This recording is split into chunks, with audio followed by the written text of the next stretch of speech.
ధన్యవాదాలు అధ్యక్ష. విజయవాడ సెంట్రల్ నియోజకవర్గంలో ప్రధానమైనటువంటి సమస్యలు 3 ఉన్నాయి అధ్యక్ష. ఈ సభ ద్వారా మీ దృష్టికి తీసుకొచ్చి ఆ సమస్యల పరిష్కారానికి ప్రభుత్వాన్ని అడుగుతున్నాం అధ్యక్ష.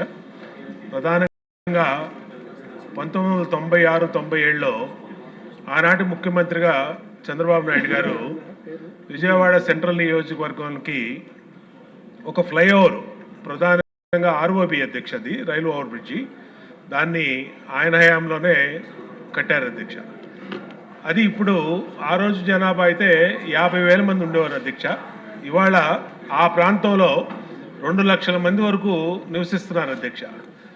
దానికి ప్రధానంగా నున్న, పాతపాడు, గన్నవరం వెళ్ళేదానికి కూడా అది ఒక మెయిన్ రోడ్డు అయిపోయింది అధ్యక్ష. దానికి సెకండ్ ఫ్లైఓవర్ ఒకటి మేము అడుగుతున్నాం అధ్యక్ష.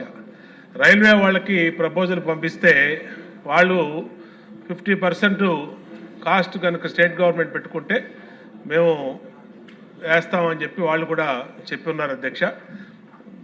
ప్రభుత్వాన్ని దాని మీద దృష్టి పెట్టి సెకండ్ ఫ్లైఓవర్ సింగనగర్కి వేయమని కోరుతున్నాం అధ్యక్ష. ఇంకోటి రెండో విషయం అధ్యక్ష, మన గౌరవ మంత్రివర్యులు లోకేష్ గారు మా సెంట్రల్ నియోజకవర్గంలోనే డొక్కా సీతమ్మ గారి పేరు మీద మధ్యాహ్న భోజన పథకాన్ని స్టార్ట్ చేశారు అధ్యక్ష. అది ఒక గవర్నమెంట్ జూనియర్ కాలేజీలో స్టార్ట్ చేశారు అధ్యక్ష. ఈ 2 లక్షల మంది జనాభా ఉన్న ఈ ప్రాంతానికి గవర్నమెంట్ తరఫున ఒక జూనియర్ కాలేజీ మాత్రమే ఉంది అధ్యక్ష. మా రిక్వెస్ట్ ఏంటంటే ప్రజలందరూ కూడా పూర్ పీపుల్, బీపీఎల్ ఫ్యామిలీస్ ఎక్కువ మంది అక్కడ ఉంటున్నారు కాబట్టి దాన్ని అప్గ్రేడ్ చేసి డిగ్రీ కాలేజీగా చేయమని చెప్పి అందరూ కోరుతున్నారు అధ్యక్ష. అది చాలా అవసరం ఉంది. గౌరవ మంత్రివర్యులు నారా లోకేష్ గారికి ఆ రోజు కాలేజీ చూశారు, ఆ రోజు కూడా అక్కడ చెప్పడం జరిగింది. ఈ సభ ద్వారా మొన్న కూడా నేను ప్రస్తావించాను అధ్యక్ష. ఈ సభ ద్వారా అడిగేది ఒక 20 కోట్లు పెడితే అది డిగ్రీ కాలేజ్ అవుతుంది అధ్యక్ష. దాన్ని వెంటనే చేయమని చెప్పి తమరి ద్వారా అడుగుతున్నాం అధ్యక్ష. మూడో సమస్య అధ్యక్ష, చిన్నది, ఆల్రెడీ లోకేష్ గారు దీనికి ఒప్పుకున్నారు అధ్యక్ష.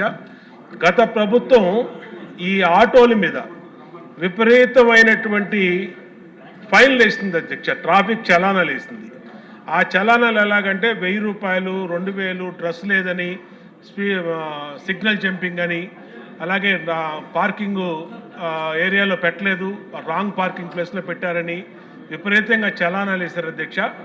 దయచేసి ఆ చలానాల్ని లోకేష్ గారి దృష్టికి తీసుకెళ్తే రద్దు చేస్తామని, తీసేస్తామని చెప్పారు అధ్యక్ష. పక్క రాష్ట్రాల్లో తెలంగాణలో అట్లో తీసేశారు అధ్యక్ష ఈ ఫైన్లన్నింటినీ. ఆ ఫైన్లని వెంటనే రద్దు చేయమని తమరి ద్వారా మంత్రివర్యుల్ని కోరుతున్నారు అధ్యక్ష. ధన్యవాదాలు. సభ్యులందరికీ